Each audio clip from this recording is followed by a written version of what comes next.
Hey guys, Kurt here of NK Garage, and today we've got a Craftsman Tool Haul. I bought this lot on eBay. This was not an auction lot, this was a buy it now lot. It is 52 pieces of Craftsman tools.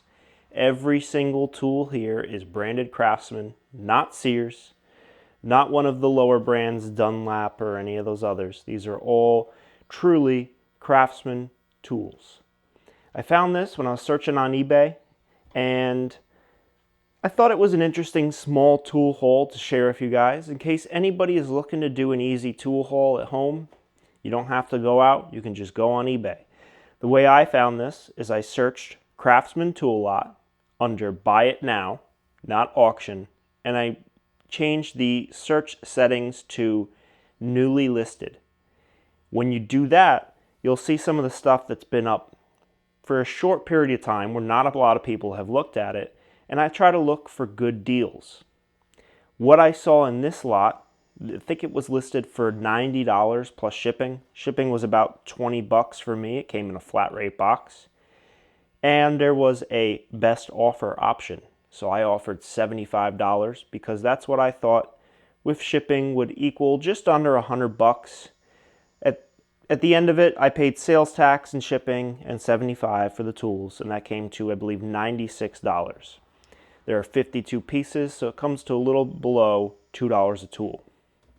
Things that I really liked, this pair of USA made needle nose pliers by Craftsman. I believe this is like an 8-inch. It's in really good shape. Cutters are nice. There's no bends or damage or really any rust at all. That to me is a $20 pair of pliers. 3 pairs of Craftsman water pump pliers, tongue and groove pliers, channel lock pliers, however you want to call them. They're from different decades. This one here on the left, made by Western Forge, the 45382. It's the Craftsman with the double line logo. Nice pair of pliers, nice older pair. It's got the engravings on the side for the, kind of decorative and slight grip. This one here, it's also got the double line Craftsman logo. I can't make out that small little detail right there under the T. I'm not sure if that might be an indication of who made this tool for Craftsman at the time. It's interesting. Definitely an older pair. I like that detail here, these diamond and triangle kind of. I like these older pliers that don't have the rubber handles and rather have this decorative look to them. I think they're just cool collector's pieces, and obviously you can still use these tools. And we also got this one. This one is harder to read here. It just says Craftsman USA. Again, it has a little bit of a detail down here. Not as nice as the other two. This is probably a newer piece. There's a P in here. That's probably an indication of who made it. We'll check this one for anything. There's nothing inside the handles on this one. This one was clearly made by Western Forge. This one's unmarked, and this one has the P.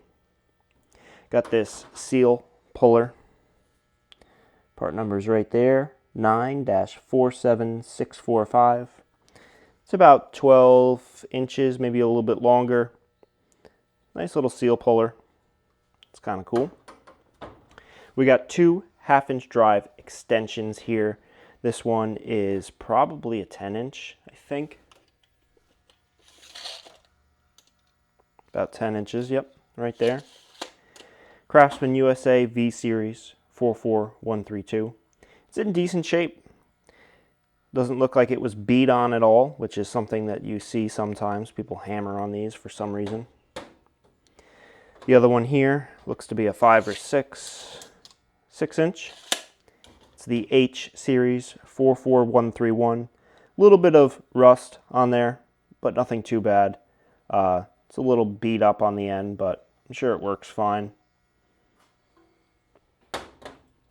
We have a drum brake tool here, just the Craftsman with the double line logo. Definitely an indication it's an older one. It's got that same P stamp there, I think. decent shape. Doesn't look like it's really been used that much. Not really any rust to worry about. This was one of the pieces that really got me interested in this lot. It's an older Craftsman with the underline logo, and it has the BE Maker's Mark stamp. We've got the knurled handle down at the end.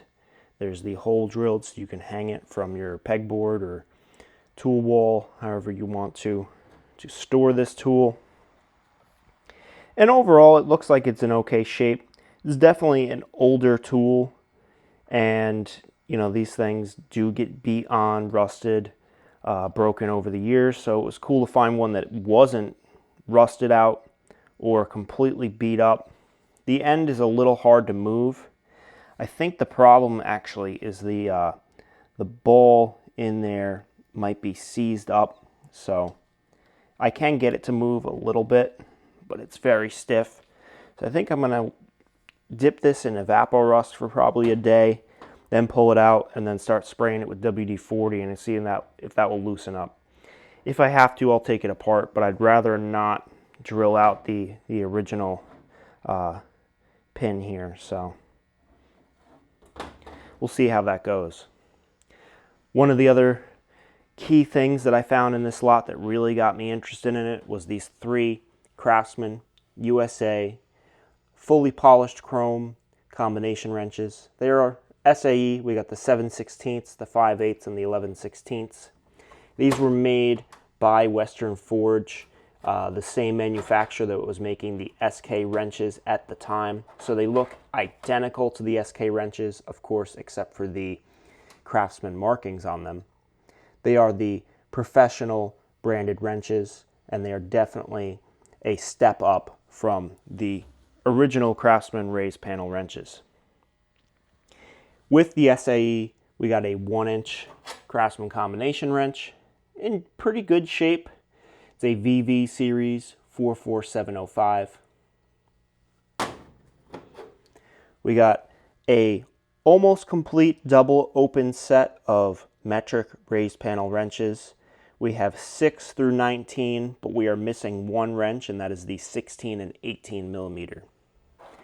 These, I believe, are combined between the V and VV series. Those stamp markings are always on the back, and they're pretty close resemblance. V, VV, VA are all pretty close. When it gets to the older just V series, there can be some differences. Most Craftsman tools have the double line markings on the front, but when you get to the older V series, sometimes there is some wrenches that don't actually have those lines. Those are the rarer ones. But if you're talking VV, VA, and the later V series stuff, they all pretty much look identical. So that is pretty much a matching set in my book.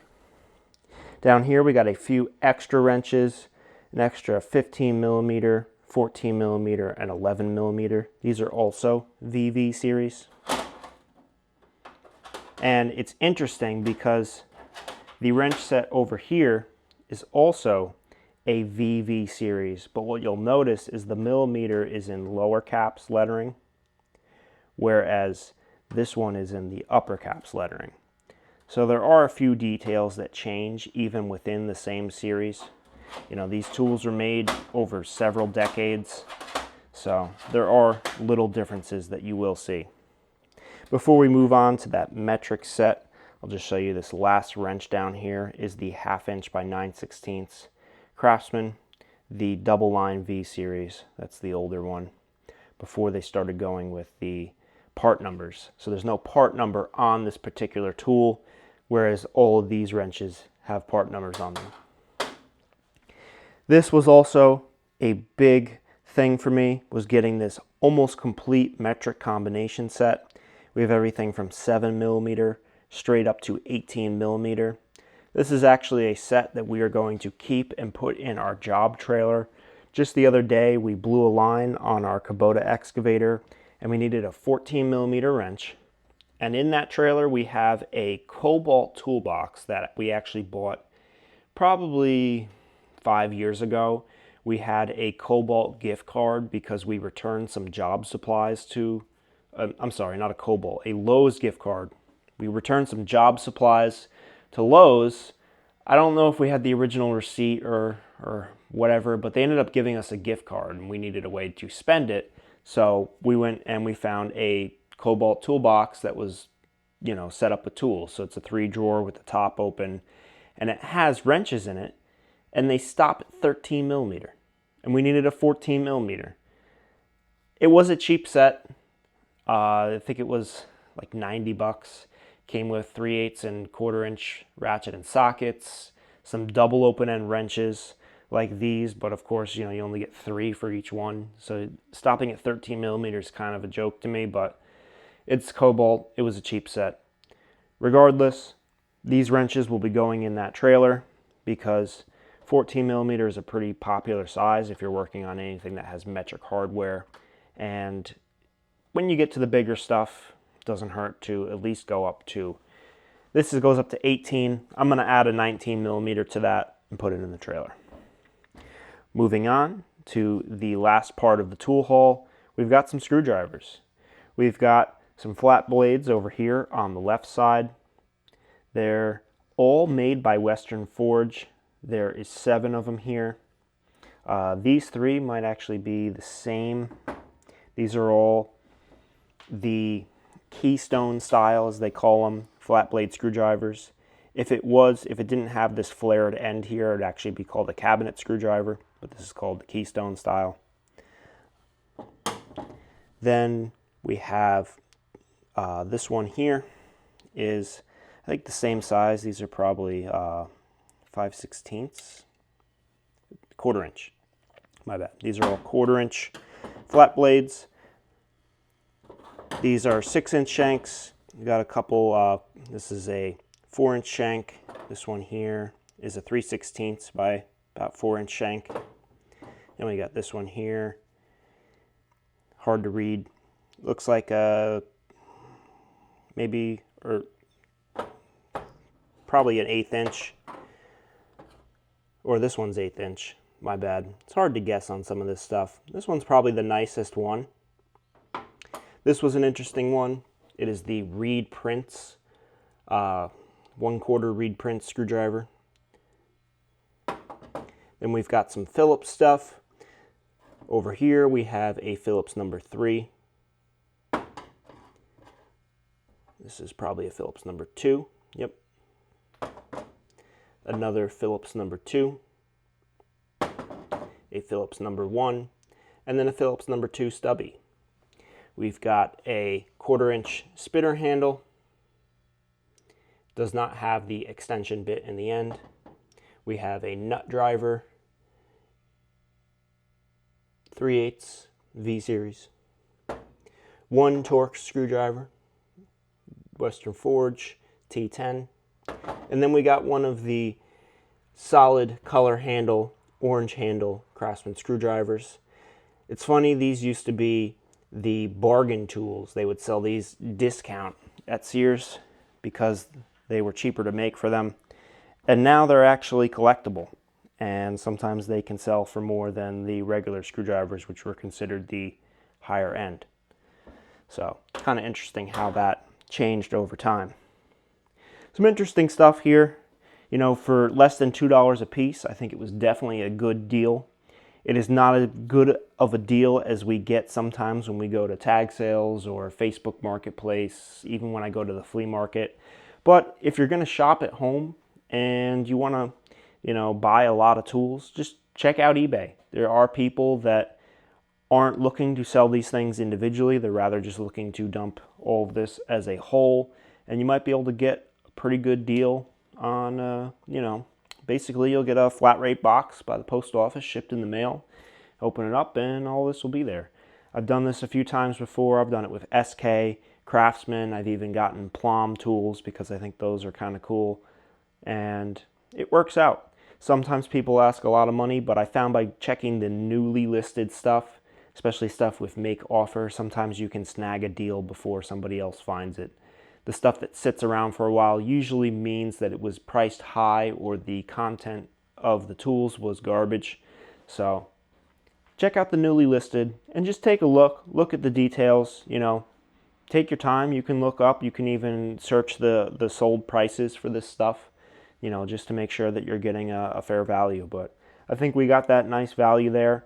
I think my favorite individual tool in this lot is this old Craftsman breaker bar. But one of the most useful things to us is probably going to be that metric wrench set. Like I said, that's going to go right in our job trailer. Actually, today it'll be in there. And that'll definitely help us out on some future repairs. I want to thank you guys for watching today. If you haven't yet, please subscribe to the channel. You just click that little button down here if you have a YouTube account. That definitely helps us out, and it'll help you find our future videos as we post more content in the future. We've got content coming out every single week. I always got videos coming out on Saturday, and sometimes, occasionally, I'll have videos come out midweek when we have extra content. So stay tuned for all that. Check out our eBay store as well, because when I buy lots of tools, and I like to buy in lots because it's fun, it's the tool hunt, and you never know what you're going to get. And I might pull out individual things like this wrench set, but some of these screwdrivers like this, I might relot these screwdrivers up with some others that I have and make a screwdriver lot on eBay, so you might be able to get a good deal on that as well. Some of these individual things might eventually end up on there. You know, I don't need a single 1-inch combination wrench, so if you need one, it might be on our eBay store soon. The professional wrenches, I would really love to keep them, but it's not a complete set, so I might actually put those on the eBay store as well. I know people are always looking for them because they're hard to find, and they're worth a little bit of money. So check that out. Everybody from YouTube, just use the coupon code NKYouTube, no spaces, and just put that in your cart. Put the coupon code in, you get 10% off your entire order. So throw everything in, do your shopping, and then check out all at once. So check that out. That's all in the description down below. Just check the links. If you got extra time, check out NK Landscaping. That's where we do our landscaping construction business. We do drainage and hardscape installations mainly. So check that out if you're into that kind of content. We're off to work now. I think drop a comment down below if you want to see that cobalt kit we have in our trailer. I think Kurt should do a video on that. Let me know what you think. You know what? I think Nick is correct. I think people do want to see that. Can you give them the pros and cons and ways that you've added and taken tools away to make it better? Yeah, sure. I forget sometimes that people do want to see some of that kind of stuff. I personally do not like cobalt tools. I have beef with them. I do not like their ratchets. They have reversed the switch. That pisses me off because I'm used to it what I consider the regular way. And the quality is but you get what you pay for. So thank you guys for watching. Have a great day. Check out our other videos and subscribe. Thank you.